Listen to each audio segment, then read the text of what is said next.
There's a really strong link between eating disorders and addictions. And in fact, I don't think I've met one woman in recovery that doesn't have an issue with food. But you're saying that a lot of addictions start with food or having an addiction to food is a symptom or possible. I think it's a really common symptom of somebody who has an addictive personality. Yes. Okay. And I think the symptoms and the behaviours that go along with eating disorders and addiction are really, really similar. Okay. So when you like look at a rehab, for example, people go the same thing, and the treatment is the same. So yeah, I can see that it started with the behaviours when I was quite young, and I moved around a lot. You know, my parents broke up, and not that that's what made me an addict, but I wasn't happy.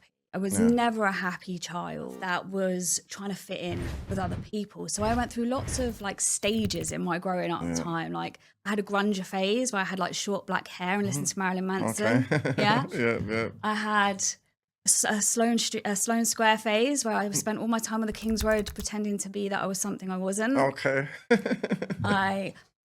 I had a Rasta phase. I full on convinced myself that I was a Rasta. Okay. Because it meant I could smoke weed all day, every day. Yeah. Okay. So yeah. Every persona that I created for myself helped justify what I was doing as well. Yeah. So I think seems like you're trying to find comfort within, Yeah, because I always felt, you know,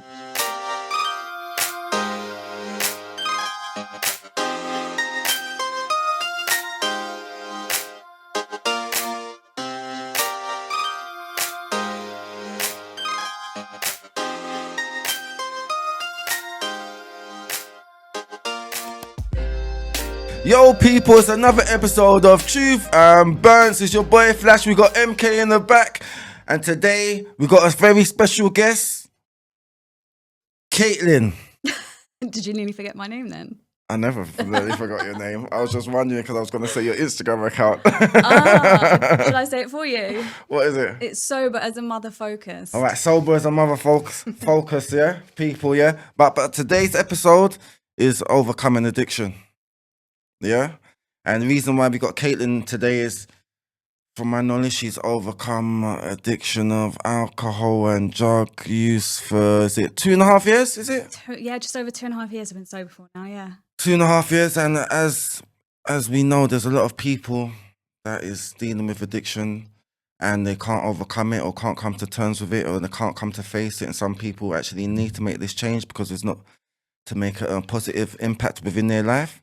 So hopefully this episode will shed some light, and Kaitlins Journey, will help other people overcome, right? Yeah, let's go. So Kaitlin, let's give the people a brief introduction to you and how your journey started, and Well, do you know what? To be honest, I think my journey started when I was a child. Okay. Because as I've learned more about addiction and behaviour patterns, I can see those in me when I was younger. Yeah. So when I was growing up, my childhood was complicated. It could have been worse. It could have been better. Yeah. And very sort of a really young age, I sort of withdrew. Okay. I hid away, but I also seeked escapism. And this might sound really weird, but even through things like Disney films and like pictures and drawings and stuff, I would just escape and take myself into this whole other world with them. And I can also notice when I look back that I really had a problem with food. Okay. So the addict behaviours were there. Like I would steal food. I would steal money for food, especially junk food. I'd hide it. I'd eat it in secret. Okay. And then sort of as I got older, I really sort of can see that I didn't eat very much food for a while. And there's a really strong link between eating disorders and addictions. And in fact, I don't think I've met one woman in recovery that doesn't have an issue with food.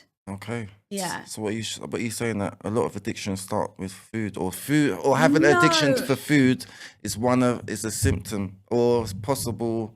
I think it's a really common symptom of somebody who has an addictive personality. Yes. Okay. And I think the symptoms and the behaviours that go along with eating disorders and addiction are really, really similar. Okay. So when you like look at a rehab, for example, people go the same thing, and the treatment is the same. So yeah, I can see that it started with the behaviors when I was quite young, and I moved around a lot. You know, my parents broke up, and not that that's what made me an addict, but I wasn't happy. I was never a happy child. Okay. So what age would you say this was? This was like, I'm talking like 5, 6, 7. You know, I was always quite obsessive about things as well, especially other people and how much they liked me. I was extremely insecure. I never felt good enough, but I never felt like I fit in anywhere. So I spent a lot of my years growing up in Leicester, and when I was there, I was like, "You're the posh one," and I came to London, and I was like, "Who the fuck are you? Like, where do you fit in anywhere?" And you know, although you know when you get that like minging kid at school, there's always that one that was me, man. I was that kid that stunk a cat piss and was never clean. So as I got older, it became really, really important to me to almost like create a persona. Okay. Yeah, it's very self-conscious. Very self-conscious, yeah. And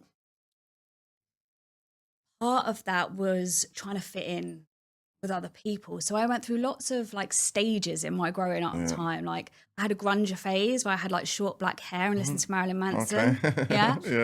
I had a Sloane Square phase where I spent all my time on the King's Road pretending to be that I was something I wasn't. Okay. I had a Rasta phase. I full on convinced myself that I was a Rasta. Okay. Because it meant I could smoke weed all day, every day.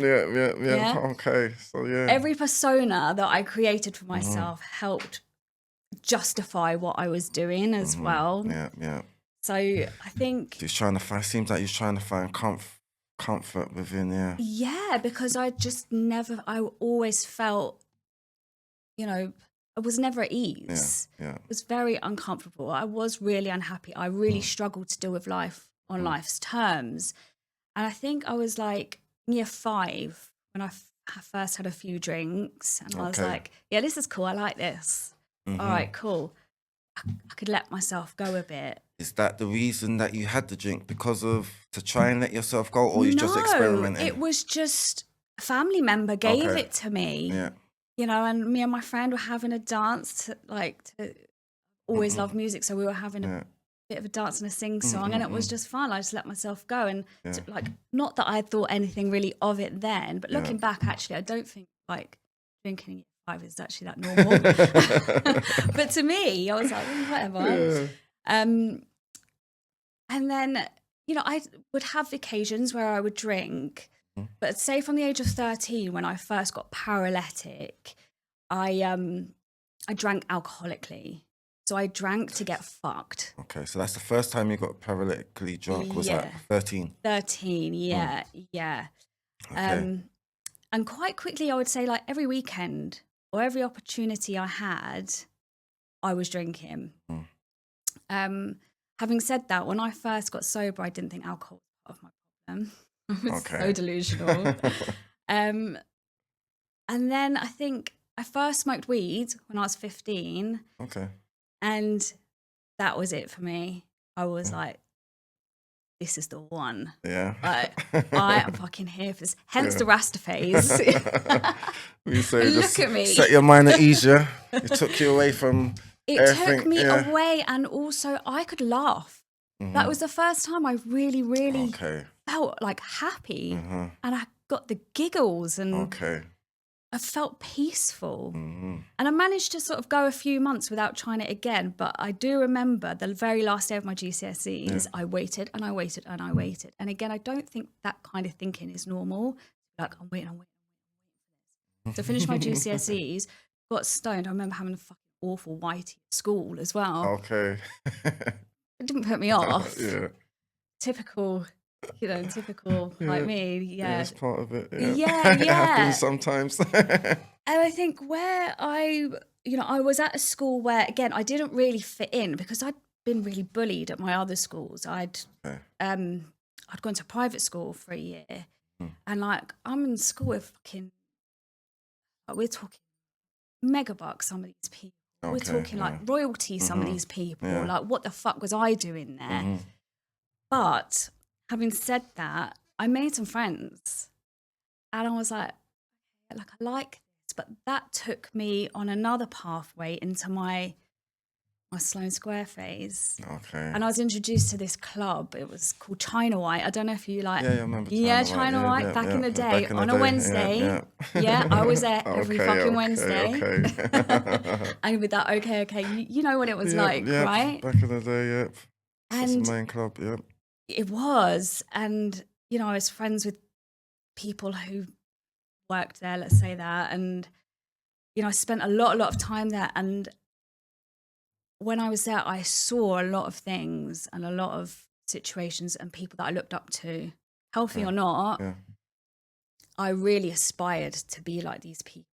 So I spent a lot of time with these kind of people, and with that came a lot of cocaine, a lot of drinking.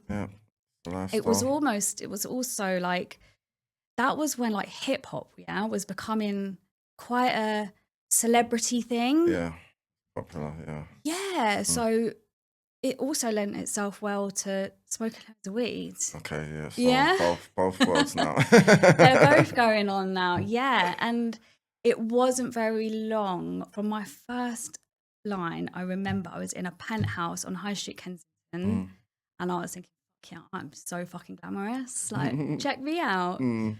And then I'd read, not long after that, I read Daniela Westbrook's autobiography. Okay. And I remember, and it's always stayed with me, this bit that she said, never did I think when I first did a line off a silver plate with a £50 note that I'd be doing it off the back of a Marlboro Light packet with a rolled up tube ticket.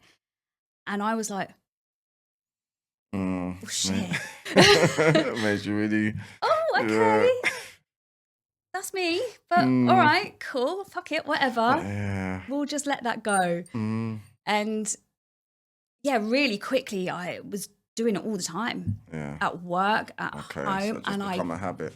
Couldn't sit still, man. Like, I could not be at home. I had to be out partying or out being super stoned. Like one or the other, man. Like there was no middle ground with me. All right, one sec though. You see, going back to when you was a kid, yeah, and you said a lot of the time you needed to escape, right? Yeah. Now, I would assume that there's a lot of people, maybe kids, like to escape. But I was thinking, was it a part of how you grew up, your household, that made you want to escape, or was it? Do you think it's just a general, maybe watching the TV might make you feel for kids and that? So, or do you think it's like a personal thing within your household? That's a really good question. I think, and I'll have to sort of go off piece to come back to that, but I think that I am an addict because I was born with a predisposition to it, and certain lifestyle and events exacerbated that and sped up the process. So yeah, I wasn't happy at home as a kid. No, I wasn't. And I definitely wanted to escape some of the situations that I was in, for sure. Do you think predisposition to it is a big factor? Yes. Yeah? Yeah, is that one of the main factors, or I don't know? I think so. I think it is, because when you come across people who have got addiction problems, they come from all walks of life. Yeah, definitely. Like, you know, they're not all like on park benches with brown paper bags. That is just not how addiction works. It doesn't discriminate. So yeah, I do think being born with a predisposition is the biggest factor, because when I look back as well, So like, you I saw was it, never happy. Did you see it when you was growing up? No. No. I knew I wasn't happy, and I knew I wasn't like other children, but I didn't know why. I just saw I was weird. I just thought nobody liked me. Yeah, like I said, I just felt like I didn't fit in with anything. Yeah. All right, cool. All right, cool. So fast forwarded, now we're in China Whites now. China Whites. So we've got the Did your food? Wait, hold on. Did your food addiction cut out? Did it get replaced for the other addictions, or was it still there? So again, yes, actually, I'd say at the age of 16, it was all of it. Okay.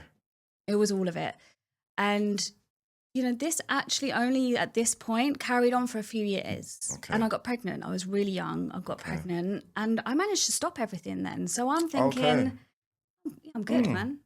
I'm all right. I don't have a problem. So while you was pregnant, you was able to stop everything? I was that time. Yeah. Okay. Having said that, I do remember just dying for a glass of champagne. Okay. What, during that period? Yeah. And I thought about it a lot.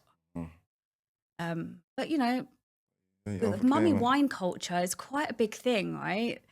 So I just thought it was normal. I didn't think there was anything different to it. But once the relationship with my daughter's dad broke down, it was like, right, let's get back to me. Okay. Let's get Kaitlin back, right? So the party girl hat went back on. And again, it sort of progressively got worse and worse, and I didn't see it as it getting worse and worse, though. I saw it as getting better and better. I'm having more fun. I'm having such a great time, and people are telling me drugs are bad, but actually I feel fucking great. So how are they bad? Like, what? That doesn't make any sense to me. Having the time of your life. I was good. I was having a good time, but slowly consequences were starting to come in for me. I was becoming quite sloppy with my using. I was starting to hide away from people. Okay. So you was actually aware of this, or did people? I was starting to become aware of this. Yeah. It was more me being aware of it than other people. You know, I would have sleepless nights because I was so paranoid that the feds were coming for me. Okay. Honestly. It's a paranoia stage. The paranoia was really starting to come in, What do you think that was due to? Just accumulation of all of it? Yeah, I think so. I think when I got sober, I learned about what like drug-induced psychosis is.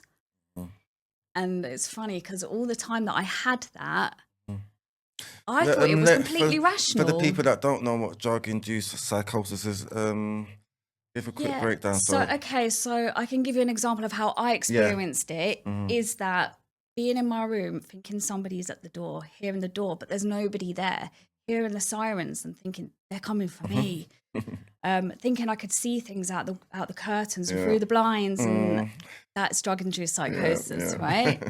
But I just thought I was all right. I was just like, I don't know, I just didn't put two and two together. Well, I guess the high was better than, it didn't overthrow that little... No, exactly that. I was still having a lot of fun in between those sort of times of psychosis. And I want to make that really clear. Like, I had a lot of fun. I was taking drugs for a long time. It was fucking wicked. Well, guess what? That's why people do take drugs and they're having fun, right? It's only until they get into a habit and then they hold on. And you know what? Some people can do that and be absolutely fine. Unfortunately, going back to what we were talking about earlier, because of my chemical makeup, that's not me.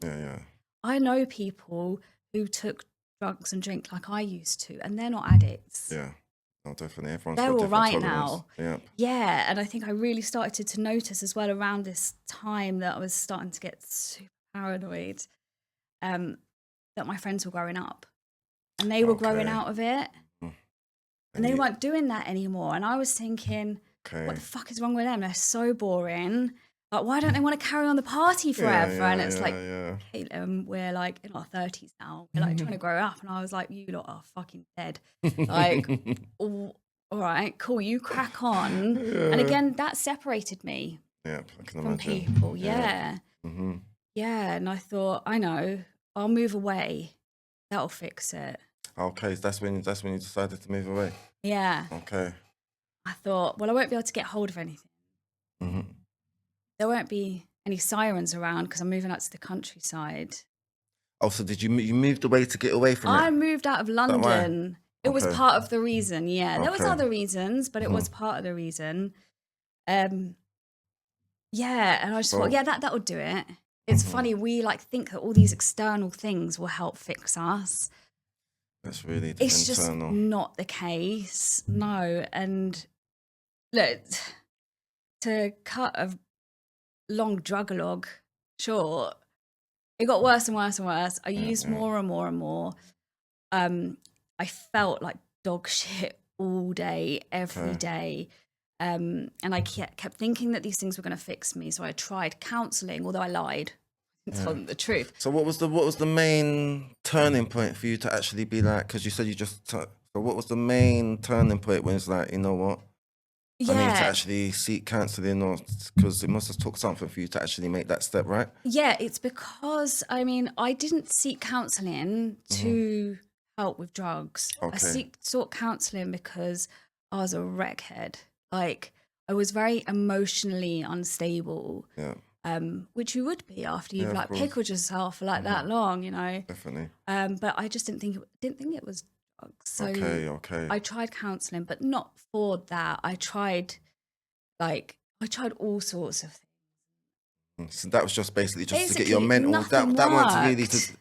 to do with the drugs. That was just to do with your mental, because you knew that your mental weren't. Yeah. I remember one night, gosh, about 4:00 in the morning, and I'm like praying out like somewhere and thinking, right, what can I do about this? So I Googled, what do you do if you're a drug addict? Yeah. And it came up with 12-step fellowship. Okay. And I looked at the steps and I thought, fuck that. I can't do that. Firstly, I saw the word God, and that put me off. And then I saw some of the other steps. Why did it put you off? Because at that time, I thought a 12-step fellowship was religious. Okay. Hey. Yeah. Obviously, I've since learned that it's not. And actually, that is one of the reasons why I wanted to come on this podcast. Okay.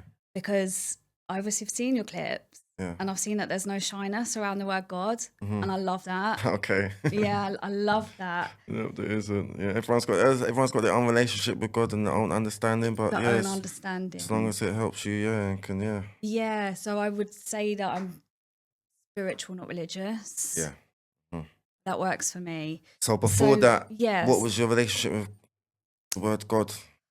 I went to disregarding that, it was just like, you know, I went to C of E school, so I had quite a good understanding of Christianity.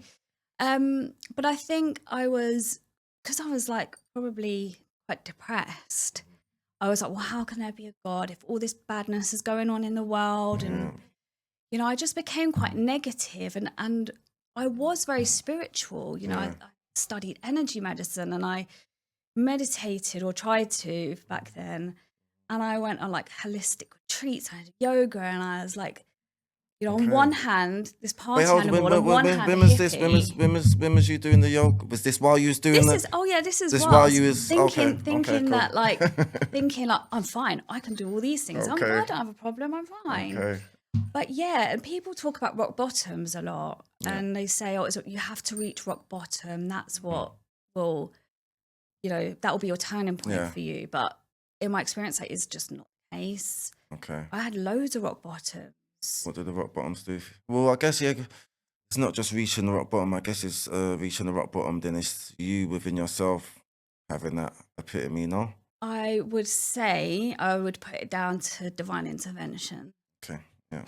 You know, I was in my garden one day smoking and thinking, I can't do this anymore. I'm killing myself. And I'm really, really scared that my children are going to find me dead. I'm even more scared they're going to find out why. So what I decided to do, as any good addict does, is moderate. It just doesn't work.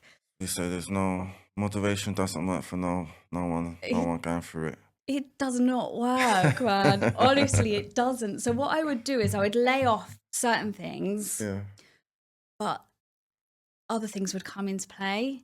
So I could not drink or take Class A drugs, but the smoking was from morning till night. Okay. During the night, I'd wake up and be like, joint. So it kind of replaced. It was so intense, like more intense than I'd ever experienced my smoking to be, and not man.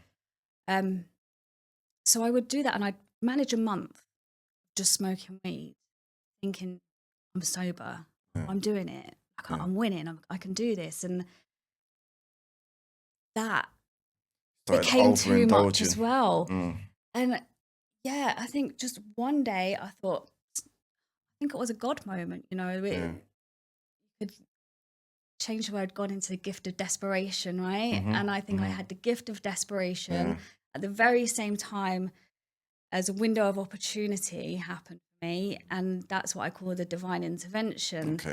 And something came to me, and it was like, why don't you look at that group again? That same fellowship. The fellowship, yeah. And so I did, and I went in secret to begin with, because I was like, you know, hi, I'm Kaitlin. Don't know if I really need to be here. I've just come to see. Because it does take a lot of courage for someone to make that step, right? It does, it's a bit, I can imagine it must have been daunting, right? It was really daunting. It was really scary, but straight away, people were coming up to me and speaking to me in my language. So, yeah, and I'd never experienced somebody understanding my thinking and my actions without judging me. And so I find it quite easy to talk within the rooms of the anonymous group that I'm in, but coming and speaking somewhere like this is a whole new ball game. Like, it's a new thing. Definitely. Congratulations, you made the step. yeah. I've made 12 steps. Oh yeah. It's the 13th. No, you don't want to know what the 13th is. I'll tell you afterwards. But yeah, this is the next step. Into sharing a message, because if it wasn't for those people talking to me so openly and honestly, and me hearing things that I resonated with, I don't think I would have ever got sober or recovery as well. Because it's one thing getting sober, but you can stop taking drink and drugs, but your problem's still there, because the problem is you, right?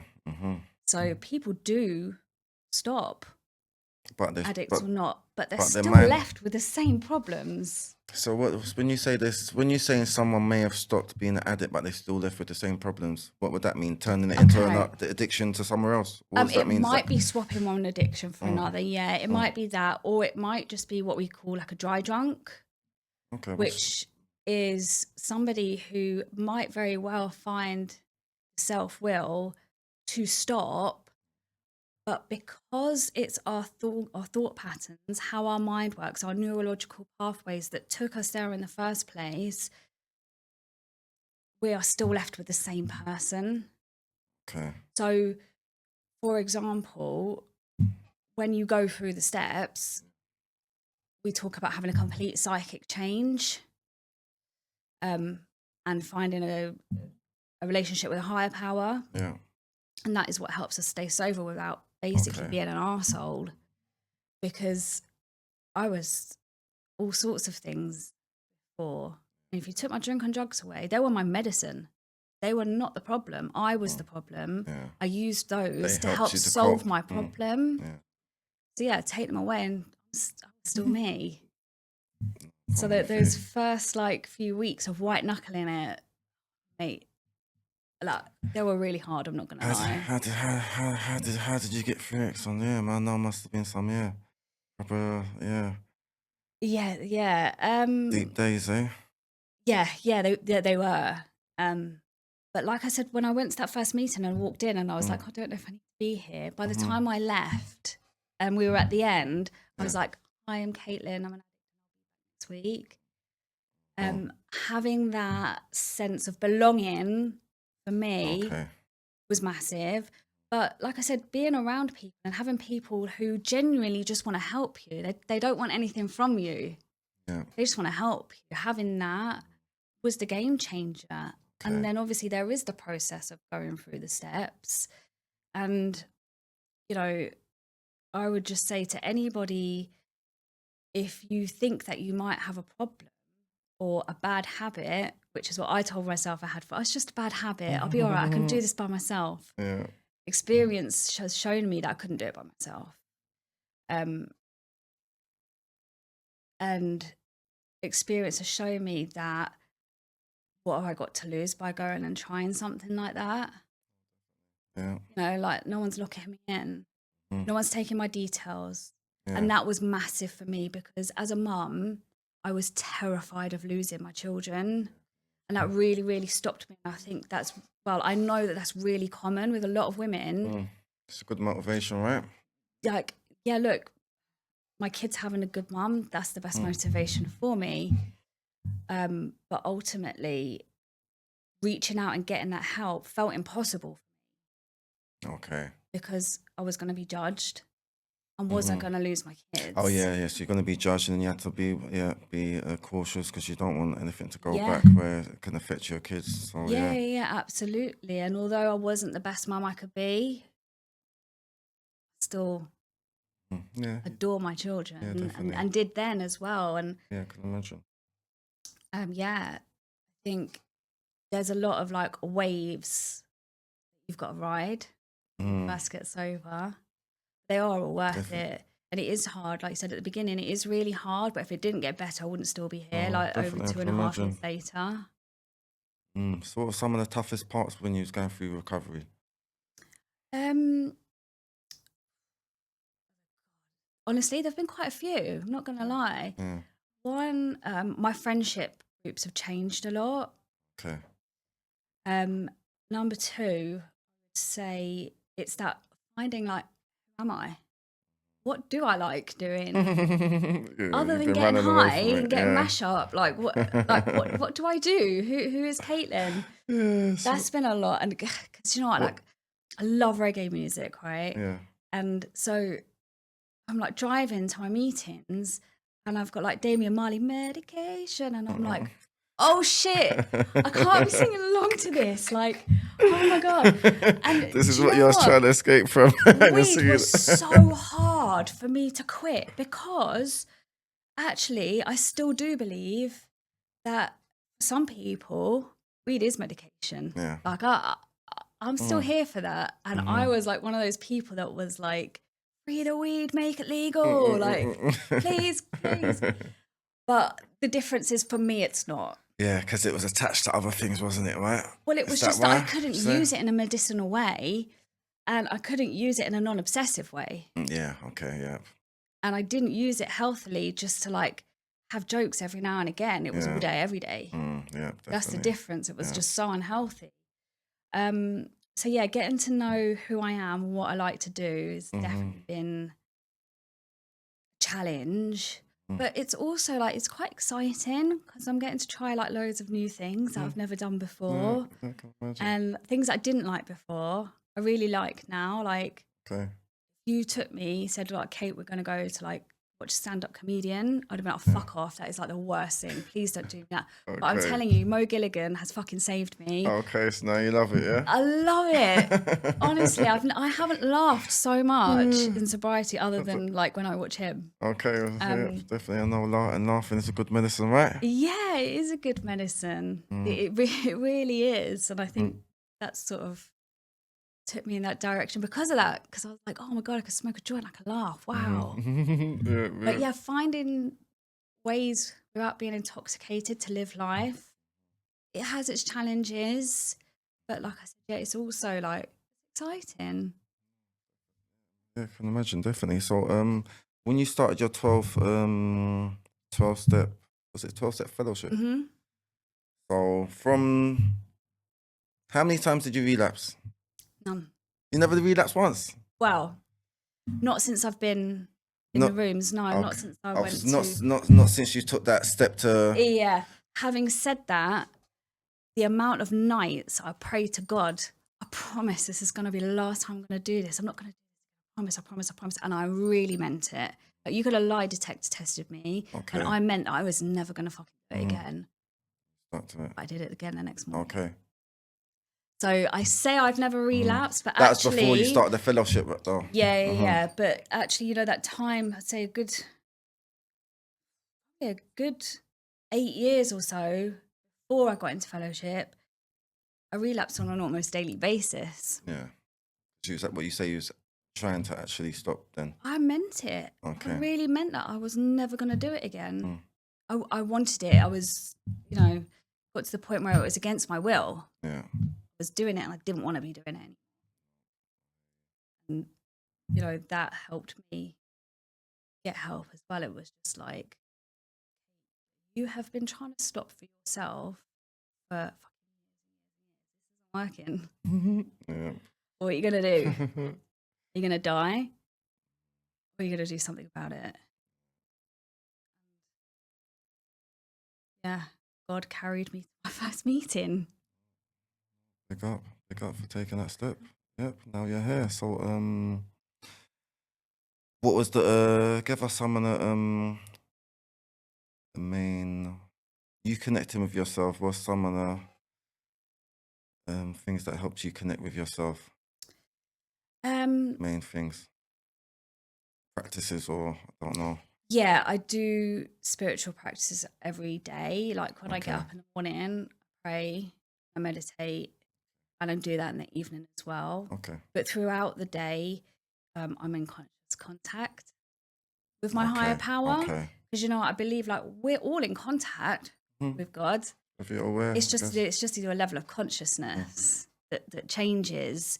So it's really important that I create those connections, whether that's through meditation or yoga, or whether it's just through picking up the phone and helping someone who's newer than me, who's got less time than me. Yeah. Because sometimes I can hear myself and I'm like, whoa, God just spoke through me, man. Like, I think times definitely. like that as well. Yeah. So just basically giving back to people in your journey, basically. Yeah. Yeah. And that's sort of where doing things like this and doing the social media comes in. I think I said to you before, people might see the word, I'm not allowed to actually say which fellowship I'm in, but they might see so-and-so anonymous and think, fuck off, I don't need that.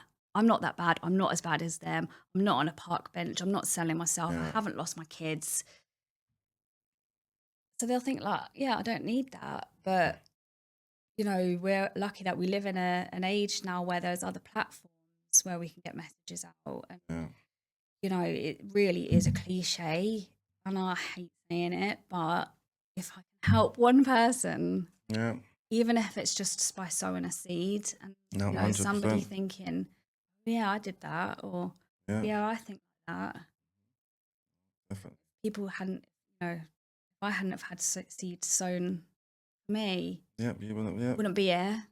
So you gotta give back. That's the journey. Yeah, giving it back. 100%. All right. So since you've stopped, let the people know how long you've stopped now. I am on day drug and alcohol free. Yeah, drug and alcohol free. All drugs, all levels of drugs, or you still smoke a bit of the narbis here and there? Nothing, man. No. I smoked. Maybe listening to some Damien. I did smoke cigarettes for 2 years, so I quit cigarettes on my second sobriety birthday. And to be honest, like if anyone's thinking of quitting drugs, don't quit fags at the same time. Oh, is it like, yeah, you had too to much keep in one go. Yeah. So it's been 958 days today, drink and drug free, and just over 7 months. 958 days. That's just over 2.5 years. So 958 days today. 958 days. Yeah, drink and drug free.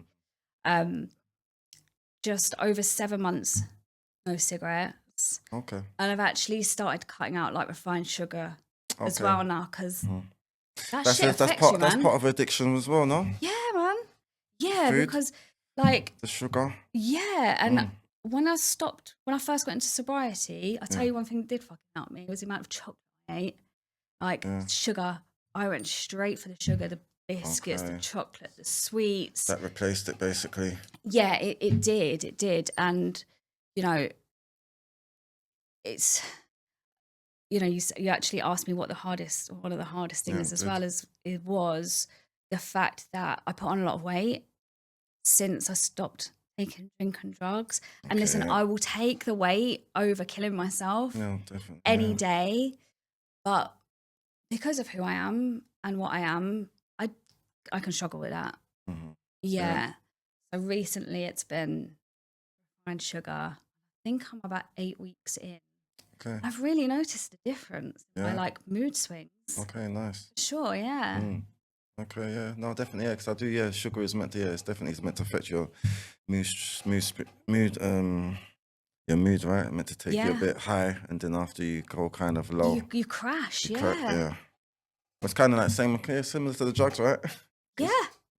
Yeah, and I really sort of started to notice the same behavior patterns because I'd get up in the morning and be like, right, I'm not having any biscuits today, not going to have any chocolate today. And before I know it, I'm like half a packet deep into biscuits and I'm like 3 chocolate bars like down and I'm like, fuck. And then the like guilt and remorse comes like, have I done this again? What's wrong with me? I'm so, you get really down on yourself. So it was like, well, how can I apply my program to this as well? So I was like, right, well, you're just going to have to stop it, aren't you? Yeah.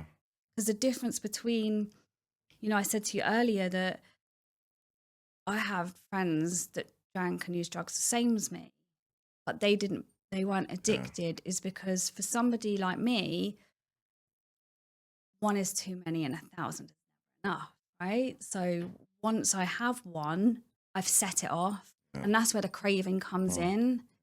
People often say, oh, I've got a craving for this. It's like, no, you don't. You don't have a craving. You can't have a craving unless you've started taking something. You might be thinking about it. You might want it. You ain't having a craving. So I just had to apply the same to the sugar. Okay. That's it. So seems like every addiction has it got to be replaced with something else.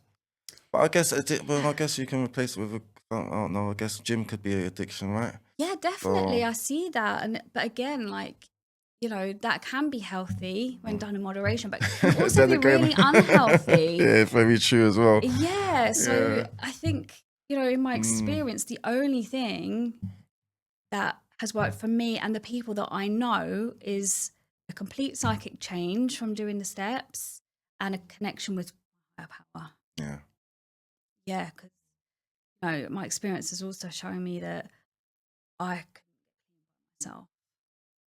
But just taking a few simple steps every day, like asking for a clean and sober day and then saying thank you for a clean and sober day at the end of the day, like, it's fucking worked. So someone up there's doing something for me. It's me on my own. You wouldn't be able to pull through. Yeah. Yeah.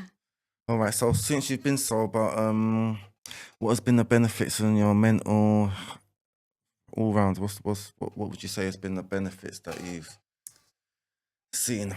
I would say, on the whole, Yeah. I mean, don't get me wrong, I'm still a little bit. No, you're still I'm on your journey. You're still on a. I'm not saying you've come.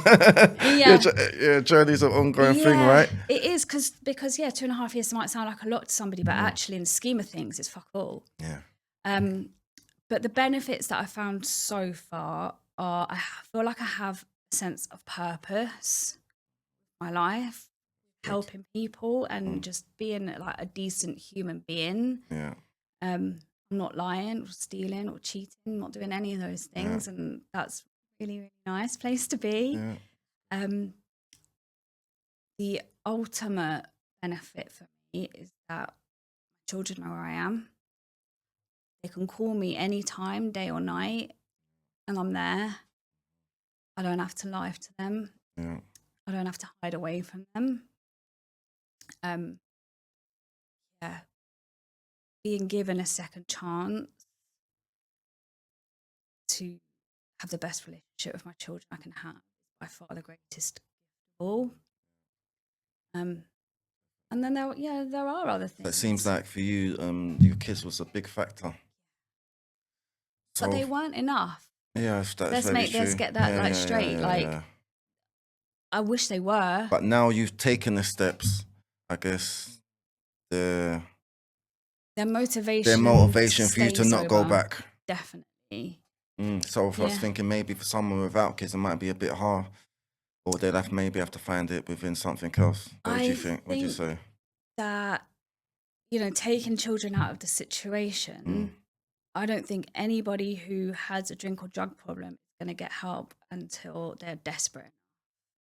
and they've had enough. They're sick and tired of being sick and tired. So they might maybe get ill or something, whereas they go in the hospital. I mean, no, not even that, man. I've heard people, I've heard some fucking stories tell me, and I'd like, you know, I've been really, really ill and still carried on. It's not anything, you know, people go to prison and they carry on. You know, people have these like quite big life experience that, you know, a normal person might think, because I've actually seen people. That'll stop them. Yeah, it's that's not true. that. None of that will stop them. I've seen people on the ventilator because of smoking and this. And they're still doing it, right? And they're still actually smoking. Yeah, I mean, if any external factors was enough to stop people would have stopped a long fucking time ago. It's not that. It's an internal snap. It's just something. I can't tell you when or how. You can't wish somebody sober. You can't love somebody. You can't support somebody sober. Got for themselves. You know, I hear a lot of like family members, and they're like, "Yeah, well, I'm looking after them as best I can," and I think that's really nice, but it's not going to work. It has to be an internal, like I said, gifted desperation at the same time as a window of opportunity, and you got to fucking jump on that, man. That's what I did. No. I'm really fucking grateful for that. Up yourself. So, anyone dealing with addiction, what advice would you tell them? That's gone through that stage and they know that they in their best interest to stop, but they just can't get round. They can't get into the swing of things. I would say. And they keep relapsing.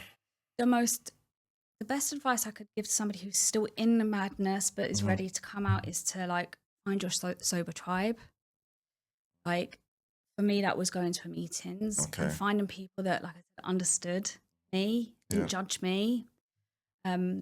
Because even if you're not quite ready to stop, let's set the wheels in action, right? Yeah. What have you got to lose by going to a fellowship and finding out and learning about addiction?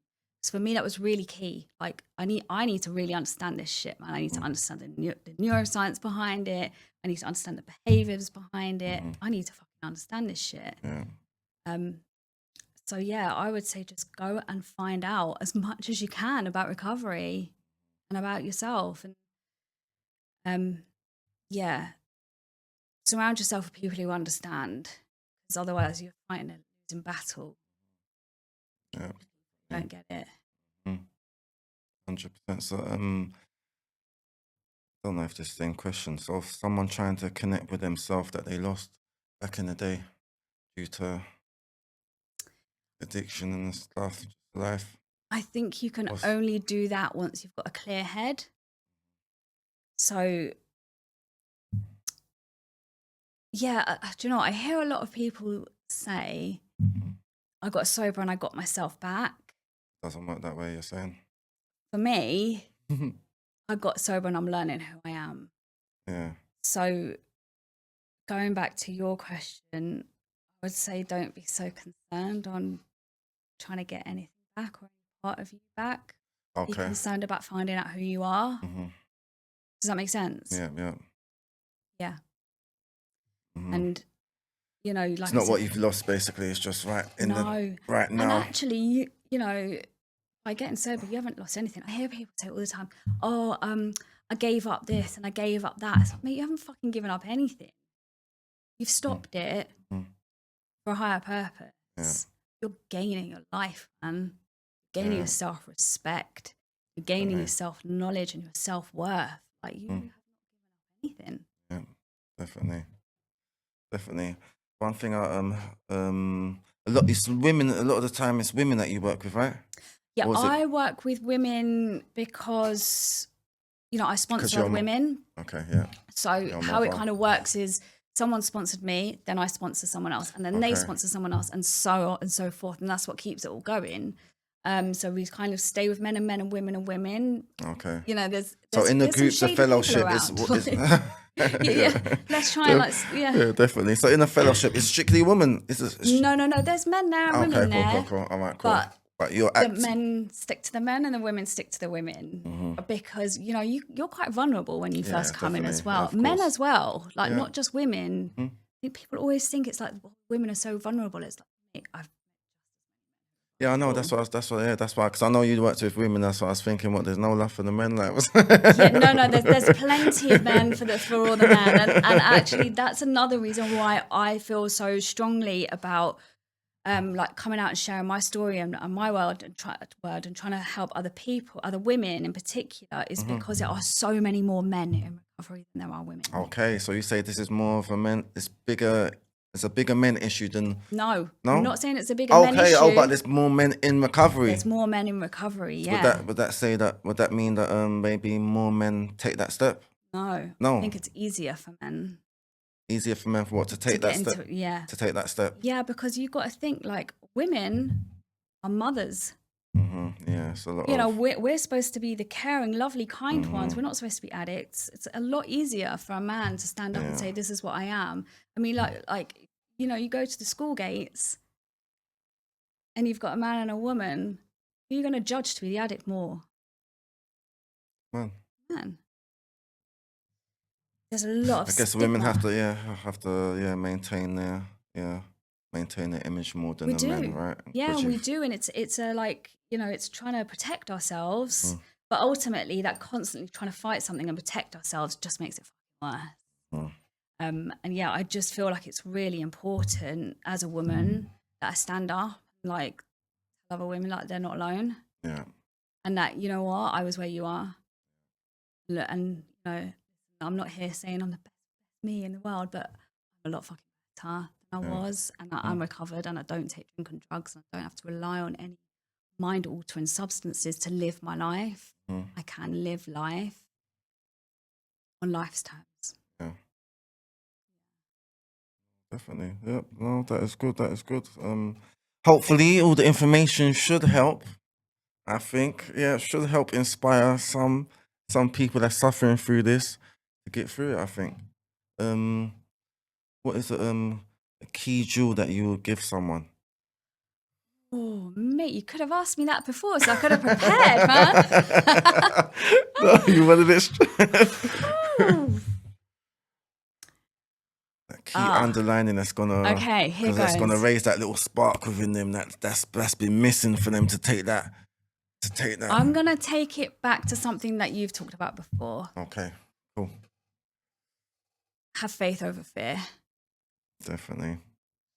Have faith in yourself, have faith in the universe, and have faith that everything will be okay. Everything is going to be okay. When we are in fear, nothing changes. Definitely. So if you have the capacity to live in fear of something that's not real, you have the capacity to live in faith. That would be my... Oh, that's good. Yeah, that's what makes sense. Yeah, definitely. No, 100%. No, sounds good. All right. So, is there anything that we're gonna start to wrap it up soon? Yeah. Okay. For the future, moving forward, on this new journey now, you're walking in faith. You're living in your truth. You found yourself, or maybe there's still parts of you to find. Definitely still parts of me to find. Yeah. What's the journey moving forward now? Are we going to be seeing Kate more speaking about this on these issues? What's happening? Is there any plans for the future in this field where you are now? Yeah. So I really try and live my life on a one day at a time basis, because today's the only day I've got promised. Yeah, definitely. Having said that, I have goals and aspirations, and those are definitely to be able to speak out more. This is my very first podcast, so yep, I appreciate it. Yep, you came on that. Yep. This is the first one, but yeah, I've got some more in the pipeline. I've got some more coming up, and I think I just really want to just dedicate myself and my life to helping other women, other mums, find sobriety and recovery, and if I can help some men out there too, wicked. Like, I'm here for that too, but primarily I'm here to reach out to people, to educate people on addiction. That's where I'd like to go. I'm also studying, which is something I never would have been able to do before. So I'm studying to become a therapist, so I'd quite like to work in the field of addiction, and that is it now. I'm like, my purpose is to be of purpose. So you're walking in your purpose right now. Yeah. No, definitely. Yeah, that's good. That's good. All right. So, any last messages? I don't know. You said the majority. I think you've said the majority of stuff that Do people. You know what? But they might. Is there anything else that you want to let the people know before? I don't know. I feel like, before I was on my way here and I was thinking, I really want to make sure I say that. And I really want to make sure I say that. And I feel like I haven't said half of what I wanted to say. And I'm going to leave and go, fuck, I should have fucking said that. No, definitely. I hear you. You're not the only one. What? Yeah, I just think, look, I mean, I've probably already is there any more said key? it. But Yes, I know. That's what I said. So I'm not sure you mean, because you have said a lot. That's what I'm saying. But is there any key factors that maybe, Yeah, look, I'm not sure. So you've definitely said a lot. Yeah, so I guess I just end it on like, look, if anybody is watching this and they think they might have a problem, what's the harm in finding out? Yeah. When you was walking in the faith, was any of the fear that you had before necessary? Most of it not, no. Like, most of it's an illusion, isn't it?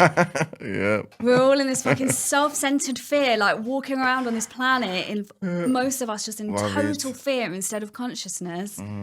So yeah, most of it was, honestly, when I look back, I can't even think of any of those really big things that I was scared of. None of them happened. Oh yeah, that's a drill for them, yeah. But like, nothing changes if nothing changes. Yeah. Right. So however scary things are, first step's always the hardest. Yeah. Definitely. But the second one's easier. And the third one's easier. And so forth. And before you know it, in a stride. Walking in your stride. Making achievements. Achieving things and living a purposeful life. Yeah. All right, yeah, definitely. All right, I think that's be good. Yeah, we're good, man. Are you sure that I don't want you to just be driving back in your car? Thinking, damn. I will do that. I will definitely be driving back thinking, damn, how can I not say that? Yeah. I can't believe it. No. Yeah, honestly, there will be loads of things that I wish I'd said, but it is what it is. Before I came in here, I just prayed that I could, go with the flow. And it has, and definitely. Be natural, and whatever's supposed to come out will come out. Are there things I will have wished I said? Yeah, absolutely, but they're for another time. Yeah. They're just not in God's plan for today. No, definitely. Don't worry, you're still in your journey, and maybe in about maybe a year time we'll get Kaitlin back on the show. See where we're at then. See where you're at. See how the therapy's going and everything, and see. Yeah, wicked. Definitely. So, all right. So we're gonna be out, people, and we out. Big up Kaitlin for coming through. It's been a pleasure. Yeah, and I know. I think. Well, not even. I think. I know a lot of people are gonna be able to benefit from this, because there's a lot of people that are stuck with addictions right now. So definitely, I'm sure this will benefit a lot of people. And you put out the information. Yeah, and they'll get the blessings, and then the blessings will circle back to you. Yep. All right, people. Yep, we out.